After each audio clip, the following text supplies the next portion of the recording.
ரோமர் 14ஆம் அதிகாரம். விசுவாசத்தில் பலவீனமுள்ளவனை சேர்த்துக் கொள்ளுங்கள். ஆனாலும் அவனுடைய மன ஐயங்களை குற்றமாய் நிர்ணயிக்காமல் இருங்கள். ஒருவன் எந்த பதார்த்தத்தையும் புசிக்கலாம் என்று நம்புகிறான். பலவீனனோ மரக்கரிகளை மாத்திரம் புசிக்கிறான். புசிக்கிறவன் புசியாதிருக்கிறவனை அற்பமாய் எண்ணாதிருப்பானாக. புசியாதிருக்கிறவனும் புசிக்கிறவனை குற்றவாளியாக தீர்க்காதிருப்பானாக. தேவன் அவனை ஏற்றுக்கொண்டாரே. மற்றொருவனுடைய வேலைக்காரனை குற்றவாளியாக தீர்க்கிறதற்கு நீ யார்? அவன் நின்றாலும் விழுந்தாலும் அவனுடைய எஜமானுக்கே அவன் உத்தரவாதி. அவன் நிலைநிறுத்தப்படுவான். தேவன் அவனை நிலைநிறுத்த வல்லவராயிருக்கிறாரே. அன்றியும் ஒருவன் ஒரு நாளை மற்றொரு நாளிலும் விசேஷமாக எண்ணுகிறான். வேறொருவன் எல்லா நாட்களையும் சரியாக எண்ணுகிறான். அவனவன் தன் தன் மனதிலே முழு நிச்சயத்தை உடையவனாயிருக்க கடவன்.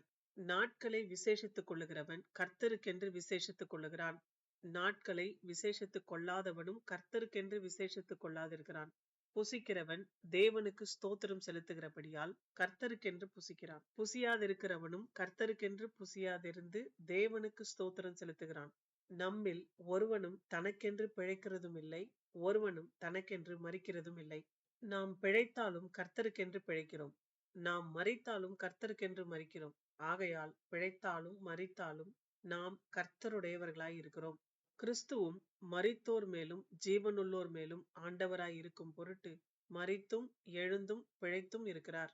இப்படி இருக்க நீ உன் சகோதரனை குற்றவாளி என்று தீர்க்கிறது என்ன? நீ உன் சகோதரனை அற்பமாய் எண்ணுகிறது என்ன? நாம் எல்லாரும் கிறிஸ்துவினுடைய நியாயாசனத்திற்கு முன்பாக நிற்போமே. அந்தப்படி முழங்கால் யாவும் எனக்கு முன்பாக முடங்கும், நாவு யாவும் தேவனை அறிக்கை பண்ணும் என்று என் ஜீவனை கொண்டு உரைக்கிறேன் என்பதாய் கர்த்தர் சொல்லுகிறார் என்று எழுதியிருக்கிறது. ஆதலால் நம்மில் ஒவ்வொருவனும் தன்னை குறித்து தேவனுக்கு கணக்கு ஒப்புவிப்பான். இப்படி இருக்க நாம் இனிமேல் ஒருவரை ஒருவர் குற்றவாளிகள் என்று தீர்க்காதிருப்போமாக. ஒருவனும் தன் சகோதரனுக்கு முன்பாக தடுக்கலையும் இடரலையும் போடலாகாதென்றே தீர்மானித்துக் கொள்ளுங்கள். ஒரு பொருளும் தன்னிலே தீட்டுள்ளதல்ல என்று கர்த்தராகிய இயேசுவுக்குள் அறிந்து நிச்சயித்திருக்கிறேன். ஒரு பொருளை தீட்டு உள்ளதென்று எண்ணிக்கொள்ளுகிறவன் எவனோ அவனுக்கு அது தீட்டு உள்ளதாய் இருக்கும். போஜனத்தினாலே உன் சகோதரனுக்கு விசனம் உண்டாக்கினால் நீ அன்பாய் நடக்கிறவன் அல்ல.